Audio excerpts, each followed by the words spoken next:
I have OMODA and let me show you how to use the departure time on the following car. So, if you are the OMODA user, you should be familiar with this home screen, and if you would like to use the departure time, all you need to do is use here the home screen, choose here the apps icon.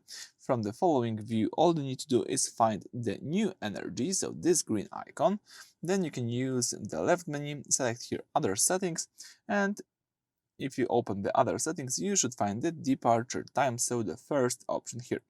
So what it does, this is smart preconditioning. If the car is plugged into a home charger or wall box, it will read your scheduled departure time, use grid power to preheat, pre-cool the cabin, and warm up the traction battery to its optimal operating temperature, so you can drive off with the maximum efficiency. It's quite useful, so if you enable this feature, you can set up this departure time. So as you can see, you can tap here to choose the starting time.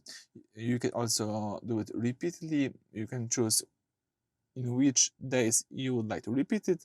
For example, let me use only Fridays. And if you would like to set something, let's just tap OK to save these settings. If you would like to quit it, let's use this switcher right here, and you just disable the departure time. So that's it. Thank you for watching. Please subscribe to our channel and leave a thumbs up.